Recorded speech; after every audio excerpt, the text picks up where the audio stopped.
आदाब। ये हमारा पहला प्रोग्राम है खबर की खबर। इसमें हम हल्के फुल्के अंदाज में कुछ खबरों की खबर लिया करेंगे। तो इसमें किसी ख़ास सियासी पार्टी या ग्रोह से मुंसलिक होने की कोई बात नहीं। ये सिर्फ एक हल्की फुल्की तफरी और कुछ इस्लाह का पहलू इसमें होगा। तो ये इस वक्त मेरे पास एक ख़बर है। सबसे पहले ये ख़बर है जो पीर जो पगाड़ो साहब ने फैलाई है। हम इसको नशर करना भी नहीं कहेंगे। ख़बर ये है कि पीर जो पगाड़ो साहब कहते हैं कि 2024 के आम इंतखाबात से 3 महीने पहले उन्हें पता चल गया था कि कौन सी पार्टी जीतेगी और कौन सी नहीं जीतेगी और इलेक्शन का रिजल्ट क्या होगा। वो कहते हैं इसलिए मैंने ना कोई जलसा किया, ना इंतखाबी मुहिम की, और मैं आराम से घर बैठा रहा। अब जब इलेक्शन के नताइज आ गए हैं तो पीर जो पगाड़ो साहब ने अपना दर्शन करवाना शुरू कर दिया है, ना सिर्फ अपने मरीदों को बल्कि तमाम पाकिस्तानियों, बल्कि ये कहना चाहिए सारी दुनिया को। तो बंदा ये पूछे, जनाब पीर साहब, इज़्ज़त माब साहब, आपको जब पता था ये सब कुछ होने वाला है तो आपने इसको होने क्यों दिया? उस वक्त तो आपने इसके खिलाफ या इसके हक में कोई आवाज़ ना उठाई। शायद ये आपको सूट करता था और इसीलिए अब आप सूट पहनने के लिए तैयारी कर रहे होंगे और आपने ये फरमा दिया है कि मार्शल भी लग सकता है। यानी आपको कानून की और आइन की हुक्मरानी मंजूर नहीं, मार्शल का इंदिया देना और बताना मंजूर था। इंतखाबात के ख़राब होने की पेशगी खबर दूसरों को बताना और इसके तदारक के लिए कोई कदम उठाना मंजूर नहीं था। अब हम एक और ख़बर की तरफ नज़र दौड़ाते हैं। वो ख़बर ये है कि एक साहब हैं, वो अपनी सियासी पार्टी के बारे में कहते हैं कि अगर हम नून लीग या पीपल्स पार्टी के साथ बैठे तो ये नज़रिए की नफ़ी हो। मसूफ ने बिल्कुल सच फरमाया, ये नफ़ी ही होगी उनके नज़रिए की। लेकिन उन्होंने जो इस नज़रिए में दूसरा पहलू ढूंढा है वो भी अजीब है। अब वो मौलाना फजलुर रहमान से इत्तेहाद कर रहे हैं, या उनके वो हमनवा है या ये उनके हमनवा है। शायद इसमें नज़रिए के नफ़ी नहीं, क्योंकि उनका फ़ायदा है। जिस शख्स को वो डीज़ल कहते थे, ज़ाहिर है कि इनके डीज़ल इंजनों में डीज़ल ख़त्म हो गया है तो डीज़ल की ज़रूरत पड़ गई। तो ये नज़रिए की नफ़ी नहीं, यकीनन उनके नज़रिए का सबात है। एक और बात है वो ये कि ये मौलाना फजलुर रहमान को फजलू भी कहते थे। शायद अब इनको किसी फजल की तलाश है और फजल वो कहीं और से मिल नहीं रहा, तो ये फजल वो जनाब फजलुर रहमान साहब से ईंटने या समेटने की कोशिश की तगदू में है। तो ये खबर हमें हैरान करती है कि भाई आपको जिस चीज़ की तलाश हो जहाँ से मिले वो जायज़ है, और जिसको आप बुरा भला कहते हैं उसी को आप अच्छा भी कह देते हैं, क्योंकि ये आपके लिए अच्छा होता है।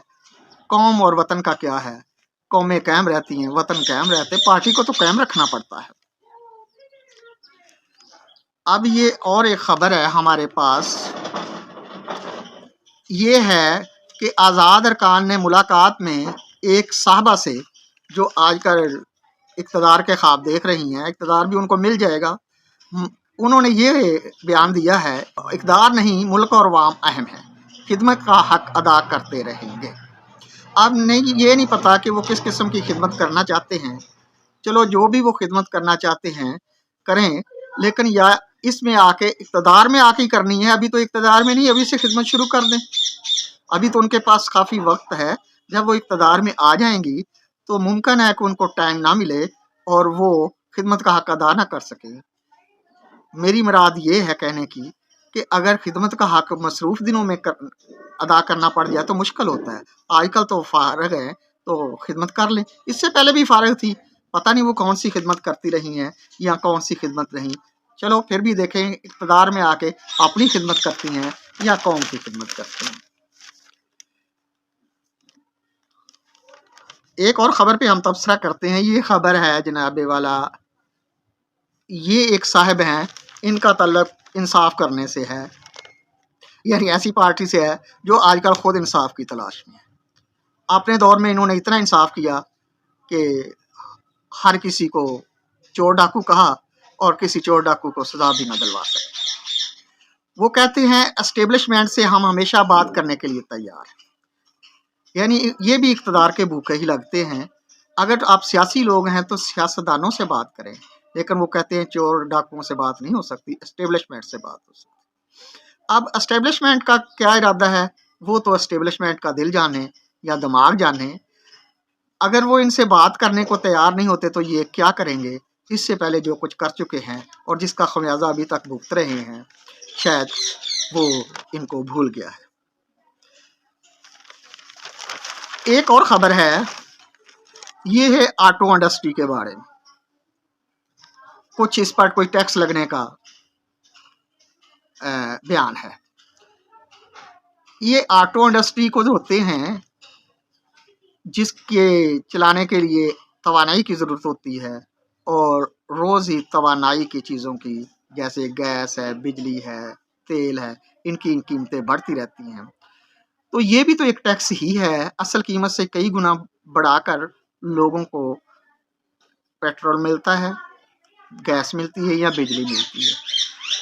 اور تو اور آٹو انڈسٹری کیا، آلو انڈسٹری کو بھی اگر دیکھیں تو اس کی قیمتیں بھی آسمان کو چھو رہی ہوتی ہیں۔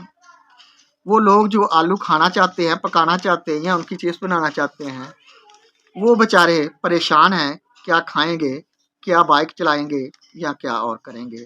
بہرحال گورنمنٹ نے تو ہر حال میں ٹیکس لینا ہی ہے، وہ آٹو انڈسٹری کا ٹیکس ہو یا آلو کا ٹیکس ہو۔ آٹو کے ساتھ آلو کی یاد آیا تو ساری ہمیں آٹا بھی یاد آ گیا، تو آٹے پر بھی تو ٹیکس ہی بڑھتا جا رہا ہے۔ اب صرف روٹی کی قیمت آپ دیکھیں تو 25-30 روپے اور بعض علاقوں میں 50 روپے تک بھی روٹی کی قیمت ہے، تو مشکل پہ مشکل ہے۔ تو جناب والا ہم تو یہی کہیں گے کہ آپ یہ ٹیکسوں کی طرف ذرا جان کم رکھیں اور قوم کے پنپنے کے بھی مواقع کچھ پیدا کریں۔ یہ ریلیف نہیں چاہیے، قوم کو خوشحالی چاہیے۔ ریلیف کے نام پر آپ کچھ نہ کچھ نیا ہی گل کھلا دیتے ہیں۔